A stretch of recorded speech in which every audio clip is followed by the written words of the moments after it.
topic, there's still a lot of ambiguity that remains.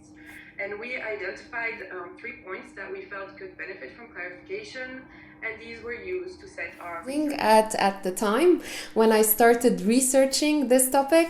And then I found out that there are lots of inconsistencies in what pop-up stores might be defined as. And I looked at many people working in the industry and presenting definitions to pop-up stores that might have been contradictory at some point, one with the other. First of all, I'm going to be presenting you this paper in a much academic way and just relating to the same design that I had presented when I had this paper published. First of all, I looked at the pop-up store business. What is a pop-up store and why it had become so important? Stores were defined as these context-relevant format that are very much reflective of the environment, and that created lots of positivity in the retail environment and vis-a-vis consumers.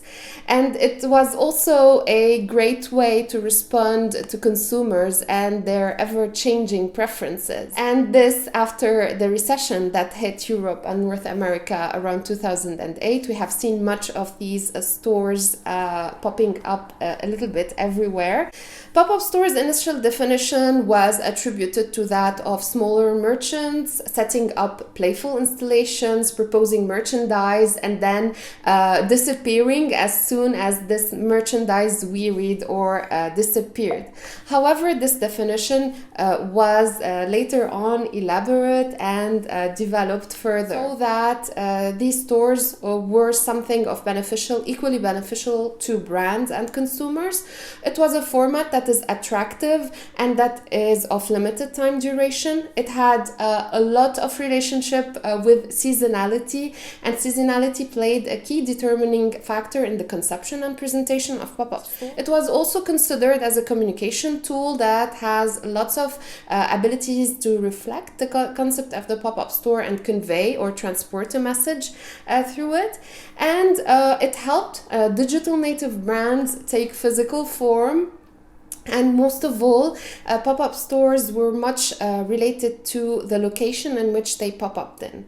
Most of the times we encountered literature saying that pop-up stores were alternative marketing communications and that brands deployed them or employed them to respond to some strategic or tactical activities. Since at the beginning of this research, we had some kind of academic insights from researchers related to pop-up stores, but most of them described the intentions of consumers or the reactions of consumers, but never focused on the atmosphere of pop-up stores. The conception of a pop-up store's atmosphere resembles that of a traditional store. However, it presents itself in a quirky way to try to appeal to consumers in a more independent way.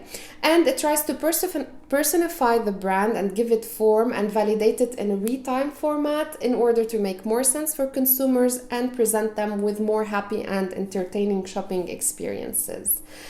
Therefore, our aim in this research was to understand what pop-up stores are and to be able to present a definition that could be more unified. And it was only natural that we opt for an exploratory study. This study was developed at the time in the Lebanese market, and we went to interview many brand managers and professionals to best understand customers that explores or helps the brand explore a channel and helps the brand gain a lot of access to a new market and gives it mobility. It also helps it seek opportunities outside of its comfort zone. We saw much of a strategic conversation with brands that are mature and who are using pop-up stores. But in the case of, establishing brands. In the case of these established brands who were already on the market and who might have had experience with pop-up stores, they used them in a different logic. They said that we are using pop-up stores to go to customers. And we consider locations that have a lot of dwell, because we want our pop-up store to gain much visibility when the customer passes through this area, and we want them to see our pop-up store. We want our pop-up store to attract, to capture, and to turn heads.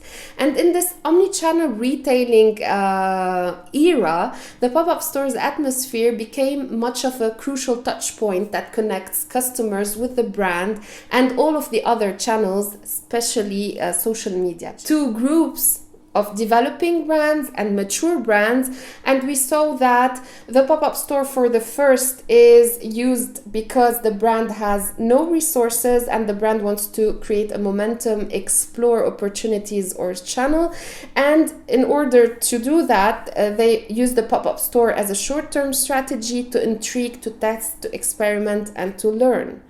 Mature brands could also have these technical usage for the pop-up store, but as they have more resources, they could use them to make the pop-up store a more operational function, to communicate, to create a buzz, to turn heads, and to trigger positive word of mouth, to create hype, and to advance a sort of experience or social interaction with the customers.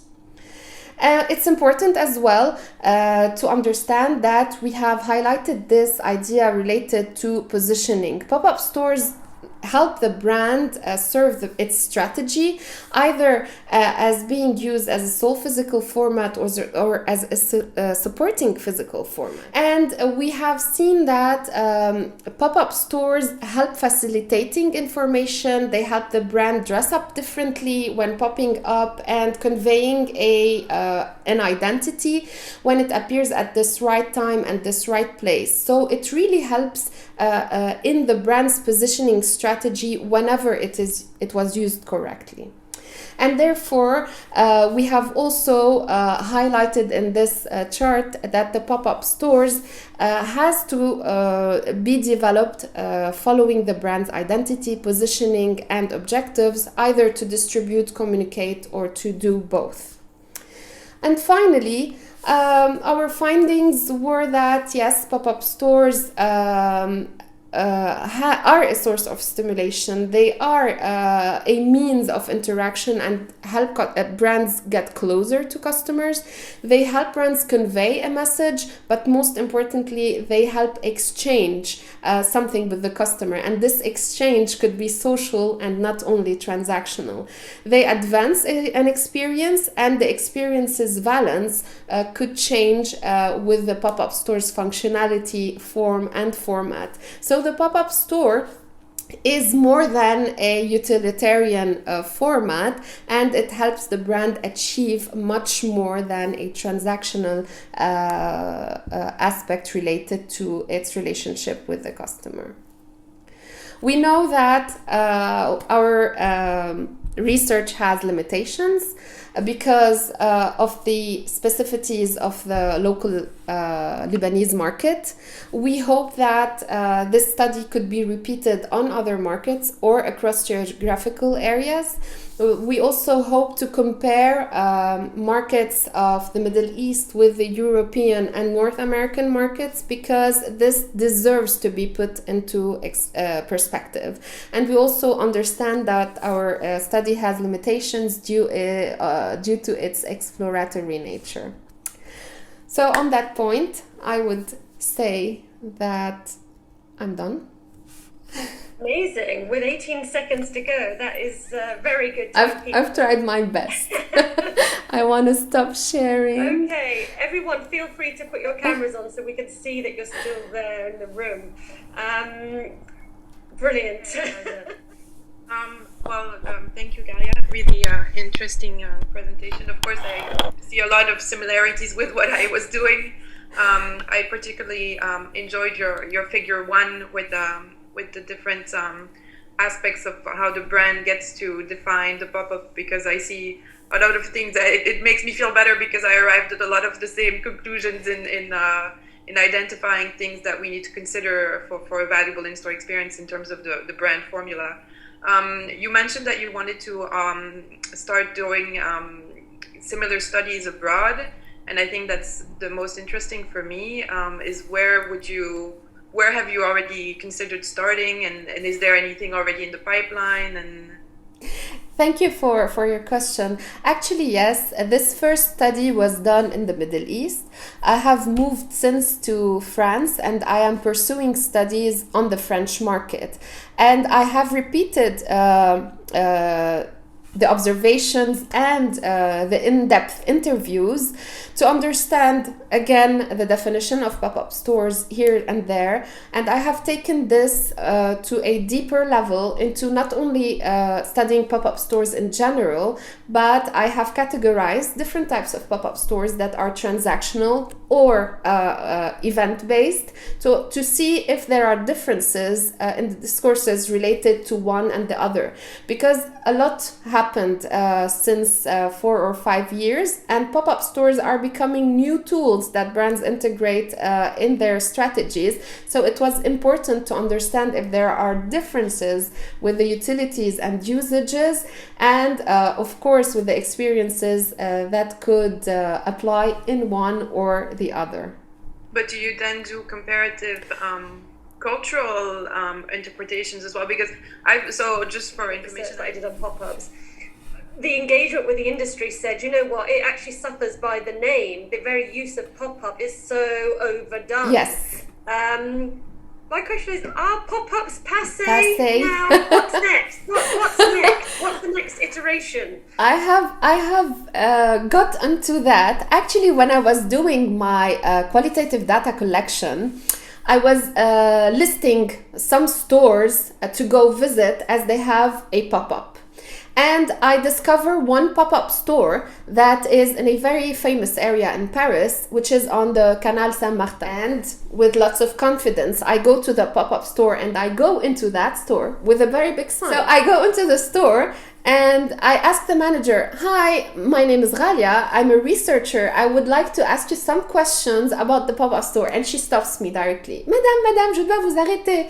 I tell her, "Why do you want to stop?" She tells me, "Because this is not a pop-up store. It popped up 7 years ago, and the name had been selling the brand so well in this location that we kept it. But this year we are changing the facade."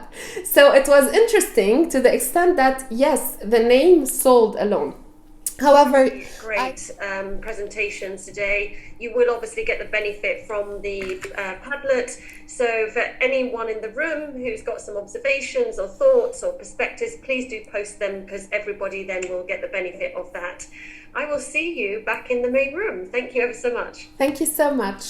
Bye-bye. Thank you.